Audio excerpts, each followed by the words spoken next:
नमस्कार, सत्य हिंदी के खास कार्यक्रम अर्थ अनर्थ में आपका स्वागत है। मैं हूं हर्ष रंजन। दोस्तों, आजकल महंगाई की चर्चा जोरों पर हो रही है। सरकारी आंकड़े और भारतीय रिजर्व बैंक जो कह रहा है, उसके हिसाब से महंगाई बिल्कुल अभी फिलहाल नियंत्रण में है। आरबीआई के मुताबिक 4% के आसपास महंगाई रहे, 4% से 2% ज्यादा, 2% नीचे, यानी 2% से 6% के बीच के रेंज में रहे तो बहुत ही बेहतर होता है। और अभी जो कोर इन्फ्लेशन रेट है अगस्त का, वो 4 से भी नीचे है, 3.65 है। तो सरकारी आंकड़ों के हिसाब से तो ये बिल्कुल सही है। लेकिन जब भी आम जनता बाजार जाकर सामान खरीद रही है और सामान खरीद कर घर लौट रही है, तो उसकी जेब में पहले से ज्यादा बड़ा सुराख हो चुका होता है। उस पर महंगाई की एक तरीके से मार हो गई होती है। तो अब सवाल ये है कि जो महंगाई नियंत्रण में है, तो खाने-पीने के सामान को खरीदने से लोगों की जेब पर इतना भारी नुकसान कैसे हो रहा है? इसको लेकर कई तरीके के सुझाव आ रहे हैं। एक सुझाव ये भी है कि जो इन्फ्लेशन यानी महंगाई को मापने का पैमाना है सीपीआई के माध्यम से, उसमें फेर-बदल किया जाना चाहिए। उस बास्केट में जो-जो चीज़ें हैं, खासकर खाने-पीने का सामान, खाद्य सामग्री, उसको या तो निकाल बाहर किया जाना चाहिए या उसमें कई प्रतिशत की कमी कर देनी चाहिए और इससे पूरा का पूरा जो इन्फ्लेशन है, खाद्य महँगाई सहित, वो सब कुछ बिल्कुल दुरुस्त नज़र आएगा, सही नज़र आएगा। अब हमें तो लगता है कि ये तो वही बात हो गई कि अगर गरीबी कम करना हो, तो गरीबों को ही हटा दिया जाए। बात थोड़ी-सी अटपटी लगती है, लेकिन चूँकि बात अर्थशास्त्र की है, इसलिए आज हमारे साथ एक बेहद ख़ास मेहमान जुड़े हुए हैं। पुनीत जैन साहब देश के जाने-माने आर्थिक विशेषज्ञ हैं, कई अखबारों में संपादक रह चुके हैं। आपका बहुत-बहुत स्वागत हमारे मंच पर पुनीत। धन्यवाद हर्ष भाई।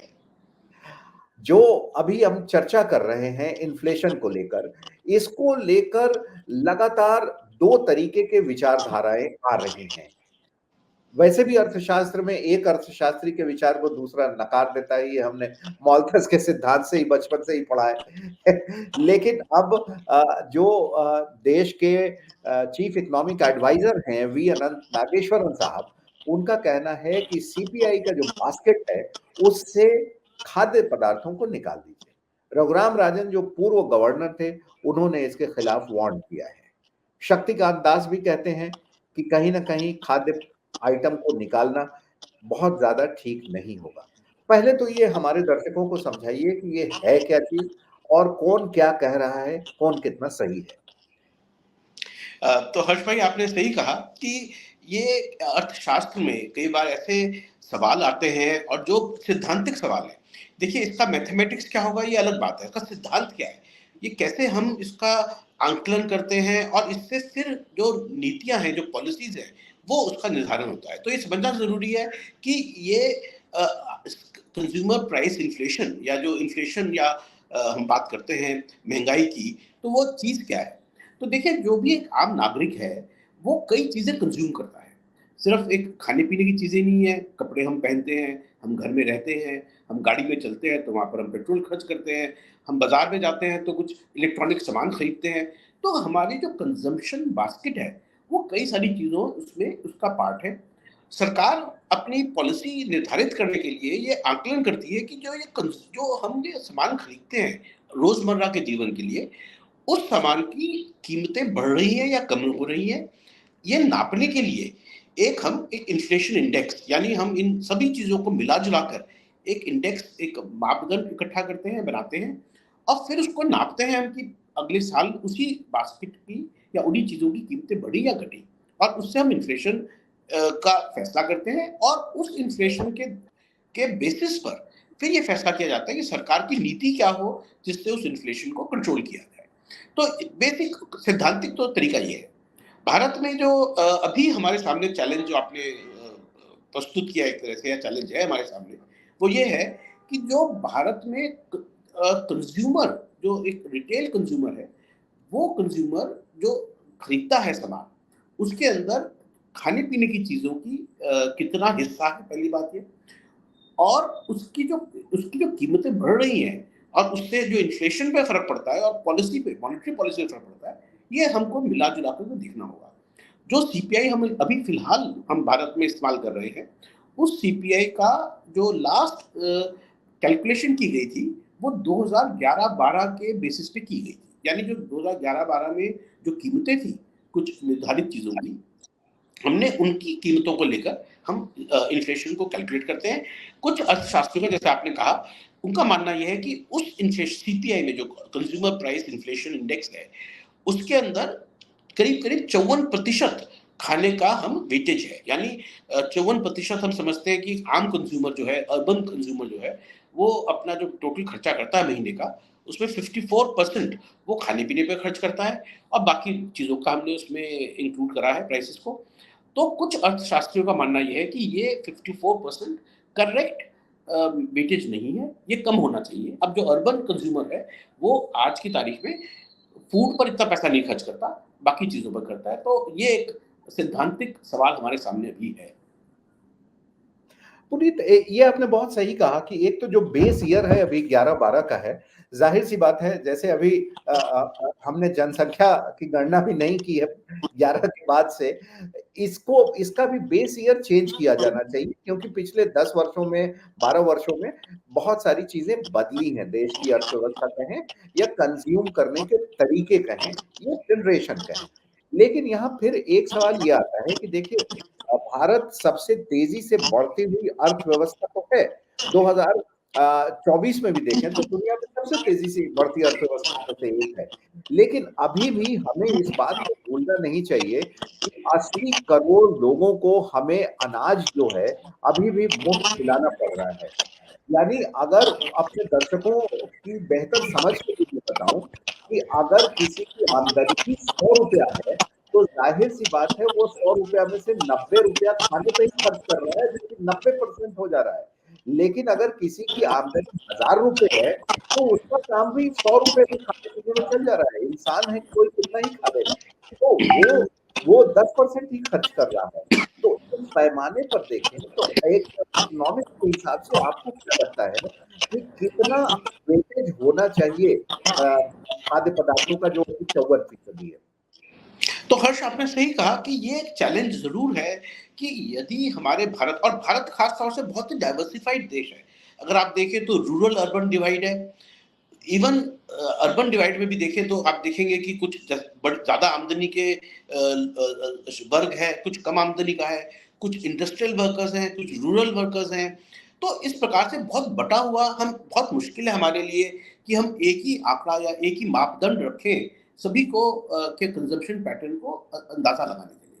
तो इसको खैर कोशिश की गई इसको सॉल्व करने की। वो ऐसे किया गया कि जैसे हम कंज्यूमर प्राइस की बात करते हैं, तो हमने तो 2 इंडेक्स बनाए। एक हमने रूरल इंडेक्स बनाया और एक अर्बन, यानी गाँव में रहने वाले लोगों की जो कंजम्पशन बास्केट है वो फ़र्क है और उसका आकलन अलग किया जाता है। और जो अर्बन कंज्यूमर है, जो शहरों में रहते हैं, उसके हम आकलन अलग करते हैं। तो वो एक अर्बन कंज्यूमर प्राइस इंडेक्स है। उसके साथ-साथ हमने जो कंज्यूमर प्राइस इंडेक्स है, उसके भी जो अर्बन इंडेक्स है, उसको भी हमने 2-3 चीज़ों में डिवाइड किया। हमने कहा कि देखिए, वर्कर्स का जो इंडेक्स है वो अलग होना चाहिए, जो एक मिडिल क्लास या नॉर्मल कंज्यूमर है उसका अलग होना चाहिए। तो इस प्रकार से कई बारी कोशिश की गई है, इसको अलग-अलग तरीके से परिभाषित किया जाए और इंडेक्स को सूटेबल बनाया जाए कि हम उस वर्ग के लिए वो सूटेबल इंडेक्स हो। लेकिन देखिए, जब ऐसा हम करते हैं, तो हमारे सामने एक बड़ी प्रॉब्लम आती है। प्रॉब्लम ये है कि रिज़र्व बैंक ऑफ इंडिया तो एक ही है पूरे देश के लिए और जी। उसकी जो नीति है, वो सारे देश के लिए एक है। यानी उससे सारे जितने भी आपको जो उससे प्रभावित हो रहे हैं लोग, वो सारे लोग उससे एक ही नीति से सब प्रभावित होंगे। तो नीति ऐसी बनानी चाहिए जो कि रूरल, अर्बन, वर्कर, इंडस्ट्रियलिस्ट सबके लिए कारगर हो या उसके लिए वो इफ़ेक्टिव हो। इसको हमने अलग-अलग प्रकार से, रिज़र्व बैंक ऑफ इंडिया ने कोशिश करी मॉनेटरी पॉलिसी लाने की। Sorry, just 1 second. एक सेकंड जस्ट। हाँ। हाँ।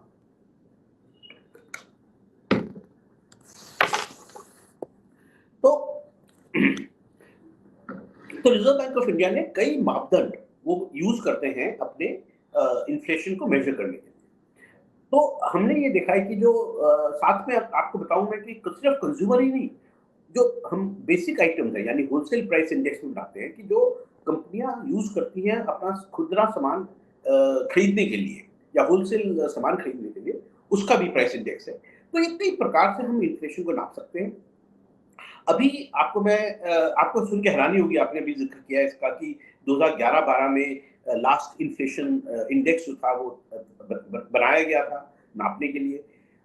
अब आप विचार कीजिए कि मैं भी देख रहा था कंज्यूमर प्राइस इंडेक्स जो है, उसके अंदर कैसे-कैसे 299 आइटम्स, 299 आइटम्स हमने इंक्लूड करे हैं सीपीआई में। और उन आइटम्स में ऐसे आइटम्स भी हैं जैसे video cassette recorder, audio cassette के प्राइसेस। अब देखिए ये चीज़ें तो इस्तेमाल होनी बंद हो गई हैं और आपको हैरानी होगी कि मोबाइल उसमें इंक्लूडेड नहीं है। तो आज हम जब सीपीआई का नापते हैं या आकलन करते हैं, तो मोबाइल प्राइसेस को उसमें नहीं गिनते और वीडियो कैसेट रिकॉर्डर या ऑडियो कैसेट रिकॉर्डर उसको हम उसमें इंक्लूड करते हैं, जिनके प्राइसेस मुझे लगता है कि अब बिल्कुल स्टैटिक है या ना वो सामान ही नहीं मिलता या कंज्यूम नहीं होता। तो इस तरीके से हमें ज़रूरत है कि इसको हम समय-समय पर इसको रिकैलिब्रेट करें, इसको हम दोबारा से रिफॉर्मुलेट करें और सरकार कर भी रही है। मिनिस्ट्री ऑफ स्टैटिस्टिक्स ने एक पैनल बनाया है अभी हाल में ही और वो ये आकलन कर रहा है कि क्या हमें ये प्राइसेस जो है या इंडेक्स जो है इसको फॉर्मुलेट करना चाहिए। और जो उसमें सबसे बड़ा सवाल जो आपने सबसे पहले उठाया था कि जो फूड है, जिसकी वेटेज 54% है, क्या वो वेटेज हमें कम करनी चाहिए? ये of course it's a matter of debate and matter of discussion among experts. नहीं, आपने कहा कि भारत इतना बड़ा है और सही मायने में ज्योग्राफिकली हम इतने डाइवर्स हैं और इतने बड़े हैं कि हमारा रूरल और जो अर्बन है, अगस्त महीने के फिगर पे नज़र डालते हैं, कोर इन्फ्लेशन 3.65 है। लेकिन इसमें अगर रूरल को देखें तो वो 4.16% की दर से इन्फ्लेशन है, जबकि शहरी क्षेत्र में 3.14 है, यानी ग्रामीण क्षेत्रों में महँगाई की दर और कहीं ज़्यादा है।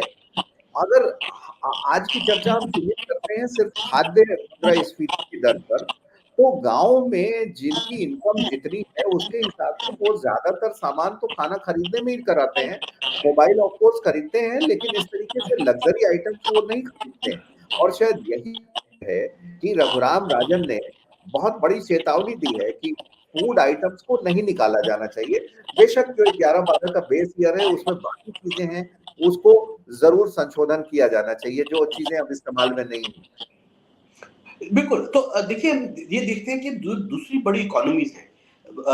अमेरिका की इकोनॉमी दुनिया की सबसे बड़ी अर्थव्यवस्था है और वहाँ के हम मानते हैं कि वहाँ के जो रेज़िडेंट्स हैं या वहाँ पर जो काम करते हैं वो काफ़ी रिच, काफ़ी अमीर वर्ग के लोग हैं, उनकी आमदनी बहुत है। लेकिन अमेरिका में भी जो सीपीआई है, कंज्यूमर प्राइस इंडेक्स है, उसके अंदर फूड इंक्लूडेड है, हालाँकि उसकी वेटेज जो है वो 25% के आस-पास है। तो और करीब-करीब 13% वहाँ फ्यूल यानी पेट्रोल वगैरह की कीमतें वो इंक्लूड करते हैं। पर तो अमेरिका जैसी अर्थव्यवस्था जहाँ पर काफ़ी पैसा है, अमीर अर्थव्यवस्था है, वहाँ भी 25% फूड की को इंक्लूड किया है उन्होंने कंज्यूमर प्राइस इंडेक्स में।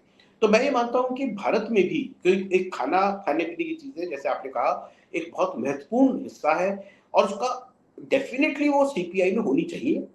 अब उसकी वेटेज जो है 54% वो सही है या गलत है, देखिए ये एक सर्वे से पता चलेगा। हालाँकि अभी हाल में ये एक सुझाव आया था बेस्ड ऑन प्रिलिमिनरी डेटा कि 8% कम की जा सकती है, यानी 54% से वो हम 46% कर सकते हैं। अभी जो मैंने समझा है लोगों से बात करके और जो सर्वे चल रहा है, तो ऐसा लगता है हमें, ऐसा मेरा अनुमान है कि अगले वर्ष के करीब मिडल तक 2025 के जून-जुलाई तक जो सर्वे है कंज्यूमर कंजम्पशन सर्वे है, ये सरकार पूरा कर लेगी और फिर जो आंकड़े हमारे सामने आएँगे कि कितना पैसा हम फूड पे खर्च कर रहे हैं, कितना पैसा हम दवाइयों पर खर्च कर रहे हैं, वो सारी आइटम्स हमारे इंक्लूड होंगी इंडेक्स में। कुछ आइटम जैसे मैंने आपसे ज़िक्र किया कि बड़ी आपको हैरानी होगी, मैं अब आपको क्या बताऊँ, अभी जो सीपीआई इंडेक्स है उसमें तांगे का किराया भी इंक्लूडेड है, जो नेचुरली रिलेवेंट है आज की तारीख में। तो ये सब चीज़ें पूरा एक रिकैलिब्रेट हमें करना होगा। पर मुझे उम्मीद है कि by next year we will have a much better CPI index. बिल्कुल और जब 2011-12 में हो रहा था तो मुझे ध्यान आ रहा है कि उस समय टाइपराइटर भी इंक्लूडेड था, जबकि टाइपराइटर की बिक्री बहुत पहले बंद हो चुकी थी, उस समय उसको हटाया गया था। बिल्कुल। लेकिन विकसित देशों की बात करें तो यहाँ 20 से 25% के आसपास है, यूरोपियन कंट्री भी इसका एक उदाहरण है। तो भारत में हमें ये भी देखना होगा कि जो हमारा पर कैपिटा इनकम उसमें भी बहुत सिग्निफिकेंट नहीं है। 10% 20% लोगों के पास बहुत ज़्यादा पैसा है और बाकी के पास उतना ही पैसा है जितना वो खाने पे खर्च कर सकते हैं। क्या ये सिमिलैरिटी इन्फ्लेशन को और नियंत्रण करने में मदद देखिए, बिल्कुल जहाँ भी हम देखते हैं कि डिस्पैरिटी बहुत होती है इनकम में, वहाँ पर इन्फ्लेशन कंट्रोल करना बहुत मुश्किल होता है। देखिए, इन्फ्लेशन कंट्रोल करने का जैसे कहना बहुत देखिए हर्ष भाई आसान है कि इन्फ्लेशन कंट्रोल कीजिए। इन्फ्लेशन कैसे कंट्रोल करे सरकार? इन्फ्लेशन कंट्रोल करने के लिए आपको मॉनेटरी पॉलिसी को टाइटन करना पड़ेगा। और जैसे ही हम मॉनेटरी पॉलिसी टाइटन करते हैं, यानी मनी सप्लाई को कम करने की कोशिश करते हैं, वैसे ही इकोनॉमिक ग्रोथ पे उसका नेगेटिव असर आता है। इकोनॉमिक ग्रोथ कम होती है, तो एम्प्लॉयमेंट भी कम हो जाती है। तो ये बात सही है कि सैद्धांतिक तरीके से देखा जाए तो इन्फ्लेशन पे नियंत्रण होना चाहिए, लेकिन इन्फ्लेशन पे ज़्यादा अगर नियंत्रण करने की कोशिश करते हैं, ज़्यादा कंट्रोल करने की कोशिश करते हैं, तो उसके कुछ हद तक नेगेटिव इफ़ेक्ट भी होते हैं इकोनॉमिक ग्रोथ पर। भारत ऐसा देश है जहाँ पर हमें हाई इकोनॉमिक ग्रोथ चाहिए, क्योंकि यंग पॉपुलेशन है, ग्रोइंग पॉपुलेशन है, तो हमारे पास ये विकल्प नहीं है कि हम 2% या 3% जीडीपी ग्रोथ देखें। हमें ज़रूरत है कि हम 6 टू 7% जीडीपी ग्रोथ अगर देखते हैं, तभी तो पूरी सोसाइटी के जितने लोग हैं, उनको कुछ आमदनी का उनका ज़रिया अच्छा बनेगा। तो ये बहुत डिफिकल्ट चॉइस होती है सेंट्रल बैंक्स के लिए कि वो इन्फ्लेशन को एक सिंगल टारगेटिंग करें और उसको सिंगल टारगेट लेकर के इन्फ्लेशन के अगेंस्ट एक मुहिम वो चलाएं। आपको याद होगा कुछ वर्ष पहले जब बहुत ज़्यादा स्ट्रॉन्ग सेंट्रल बैंक में पॉलिसी थी कि भाई इन्फ्लेशन कंट्रोल करना है, तो उस वक़्त हमारे जो 2018, 17, 18, 19 के आसपास हमने देखा था कि जीडीपी ग्रोथ वहाँ पर कम होनी शुरू हो गई थी। अब जो सेंट्रल बैंक है फॉर्च्यूनेटली बहुत बढ़िया सरकार की जो नीति आई है, उसमें यह है कि भई आपको इन्फ्लेशन भी कंट्रोल करना है और इकोनॉमिक ग्रोथ को भी देखना है। तो ये दोनों चीज़ें साथ-साथ हमारे को देखनी होंगी और डेफ़िनेटली इन्फ्लेशन एक बहुत बड़ा सवाल रहता है हमेशा, लेकिन साथ-साथ इकोनॉमिक ग्रोथ का भी उससे हमें ख्याल रखना होगा। लगातार अगर बड़ा कैच 22 सिचुएशन होता है आपने जैसा बताया कि अगर हम मॉनेटरी पॉलिसी टाइटन करते हैं, ब्याज दरों को बढ़ाते हैं, मार्केट से पैसा खर्च करते हैं, तो महँगाई को थोड़ी बहुत काबू ज़रूर हम कर लेते हैं, लेकिन इससे ग्रोथ अफेक्टेड होता है और जब ग्रोथ अफेक्टेड होता है तो पूरे देश की जीडीपी जो है, वो अफेक्टेड होती है, जिसे शायद सरकार अभी नहीं करना चाहे। तो आपको क्या लग रहा है पुनीत कि आने वाले समय में क्या जैसे पिछली मॉनेटरी पॉलिसी मीटिंग में कोई अनटच रहा थी, आने वाले समय में कोई रेट पर कम करने की स्थिति आएगी ताकि ग्रोथ को और बढ़ाया जा सके? देखिए एक बात तो हर्ष भाई साफ है कि जो पूरी विश्व जो भी हम मॉनेटरी पॉलिसी भारत में फॉलो करेंगे, उसके ऊपर जो हमारी डोमेस्टिक फैक्टर्स हैं, वो तो इन्फ्लुएंस करेंगे ही, लेकिन आप देखेंगे कि जो ग्लोबल फैक्टर्स हैं या ग्लोबल पॉलिसी है, उसका भी काफ़ी बड़ा असर आता है। तो ज़्यादातर जो सेंट्रल बैंक्स हैं, वो एक ही डायरेक्शन में काम करते हैं, क्योंकि कैपिटल फ्लो कर सकता है एक देश से दूसरे देश में, तो हम ऐसा नहीं कर सकते कि हम अपना इंटरेस्ट रेट बहुत हाई करें या बहुत लो करें compare to the global markets. मेरा अपना अनुमान ये है, अगर आप देखें तो अमेरिका में भी इंटरेस्ट रेट्स कटौती शुरू हो गई है। हम देख रहे हैं कि यूरोप में भी इंटरेस्ट रेट्स की तरफ नरमी है। तो आने वाले समय में रिजर्व बैंक ऑफ इंडिया को अपनी जो मॉनेटरी पॉलिसी है वो थोड़ी-सी लूज़न करनी पड़ेगी। बहुत टाइट हम पॉलिसी लेके चल रहे हैं, लिक्विडिटी बहुत टाइट कर रखी है अभी सिस्टम में। लेकिन मुझे लगता है कि आने वाले समय में रिजर्व बैंक ऑफ इंडिया को मॉनेटरी पॉलिसी को थोड़ा लूज़न करना पड़ेगा। हालाँकि बहुत अग्रेसिव लूज़निंग मुझे नहीं लगता। मुझे लगता है 25 बेसिस पॉइंट या 50 बेसिस पॉइंट ही कट करेंगे, क्योंकि अगर ज़्यादा हम पॉलिसी कट करते हैं, तो आप समझते हैं कि वो इन्फ्लेशन बढ़ जाता है। पॉलिसी ज़्यादा टाइटन करते हैं, तो ग्रोथ कम हो जाती है। देखो जैसे आपने कहा कि कैच 22 है, बहुत मुश्किल टाइट रोप वॉक है। पर अभी जो हालत है अगर हम देखें तो भारत का बहुत अच्छी स्थिति है। हमारा जीडीपी ग्रोथ 7% है, दुनिया में सबसे ज़्यादा तेज़ आपने बताया, बिल्कुल सही है। और जो ओवरऑल मैक्रो फैक्टर्स हैं अगर हम देखें, यानी टैक्स कलेक्शंस हैं या इंडस्ट्रियल आउटपुट है या एम्प्लॉयमेंट फिगर्स हैं, ये सारी फिगर्स बहुत अच्छे एक दायरे में है, अभी स्टेबल हैं। तो मुझे लगता है कि रिजर्व बैंक ऑफ इंडिया कोई बहुत फेरबदल नहीं करेगा, सपोर्टिव पॉलिसी रखेगा, लेकिन कोई बहुत बड़ा बदलाव इंटरेस्ट रेट्स में ऊपर की तरफ या नीचे की तरफ मुझे अभी नहीं लगता। एक और चलते चलते आखिरी सवाल आपसे कि कितना महत्वपूर्ण आप समझते हैं कि पर कैपिटा इनकम भी बढ़े और वो स्थिति कब आनी चाहिए देश में जबकि हमें करोड़ लोगों को मुफ्त में अनाज नहीं देना पड़े, क्योंकि हम तुलना विकसित देशों अमेरिका, जर्मनी, फ्रांस से करते हैं तो ये भूल जाते हैं वहाँ ये सारी चीजें नहीं। तो हर्ष भाई देखिए, अगर हम अपने मुकाबला करें आज से 20 वर्ष पहले, 25 वर्ष पहले, जबकि लिबरलाइजेशन शुरू हुई थी, तो भारत की जीडीपी बहुत कम थी। मुश्किल से $500 पर कैपिटा इनकम होती थी। उसमें खाने-पीने को भी बहुत मुसीबत, बहुत तकलीफ रहती थी। आज हमारा जो जीडीपी, पर कैपिटा जीडीपी है, वो करीब-करीब $2700 पर ईयर है। तो इस प्रकार से हम देखें तो पिछले 20 वर्षों में काफ़ी तरक्की हुई है और खुशहाली हुई है। लेकिन अगर हम विकसित देशों की बात करें, जो डेवलप्ड कंट्री हम तब मानते हैं जब हमारा जीडीपी जो है वो करीब-करीब $15,000 पर कैपिटा होना चाहिए। यानी यहाँ से भी 6 गुना जब आमदनी होगी, तब हमें लगेगा कि हम विकसित देशों में हमारा गिनती हो सकती है। यदि हम चाइना को भी देखें, जो चाइना भी आज भी वो डेवलपिंग कंट्री के उससे जाना जाता है, लेकिन चाइना में पर कैपिटा इनकम करीब-करीब वहाँ पर $11,000, यानी हमसे 4 गुना एक एवरेज सिटीजन की वहाँ पर आमदनी है। और अभी वो भी अभी डेवलपिंग कंट्री में गिने जाते हैं। तो मुझे लगता है कि भारत के लिए भी काफ़ी लंबा रास्ता है। हमें जीडीपी ग्रोथ को ऊपर रखना होगा, 7%, 8% रखना होगा। हमें पर कैपिटा इनकम जो आज $2,500 के आसपास है, कम से कम नहीं तो $5,000 होनी चाहिए। आपको हैरानी होगी, बांग्लादेश जैसा देश भी पर कैपिटा इनकम में हमसे काफ़ी आगे है। आपको बहुत छोटे-छोटे देश भी हमसे पर कैपिटा इनकम में, यानी एवरेज इनकम में काफ़ी आगे हैं। तो हमारे लिए एक लंबा रास्ता है। अच्छी बात क्या है कि हमारे पास वो सारे फैक्टर्स पॉजिटिव हैं जहाँ पर हम हाई इकोनॉमिक ग्रोथ ला सकते हैं। और देखिए, इन्फ्लेशन का आपने बहुत बड़ा मुद्दा उठाया और मुझे लगता है ये इन्फ्लेशन क्वालिटी ऑफ लाइफ के लिए बहुत इंपॉर्टेंट है, उसे कंट्रोल किया जाए। डेफिनेटली जो बेस्ट टूल्स हैं, अगर हम सीपीआई इंडेक्स की बात करें या कोई भी स्टैटिस्टिकल टूल की बात करें, ये तो सब जरिए हैं उस गोल पे, उस लक्ष्य पे आने के लिए। और लक्ष्य ये है कि जो क्वालिटी ऑफ लाइफ वो बेटर हो, इन्फ्लेशन कंट्रोल में हो, ताकि गरीब आदमी भी एक अच्छा जीवन जी सके और अच्छी अपनी पढ़ाई पर या हेल्थ पर वो एक्सपेंडिचर कर सके। चलिए, पुनीत, आपका बहुत-बहुत धन्यवाद हमारे साथ सत्य हिंदी पर जुड़ने के लिए और हम उम्मीद करते हैं कि बहुत जल्द नहीं तो देर सबेर हम $12,000 प्रति व्यक्ति आय पर ज़रूर पहुँचेंगे। फिलहाल बहुत-बहुत धन्यवाद आपका। धन्यवाद हर्ष, धन्यवाद। Thank you.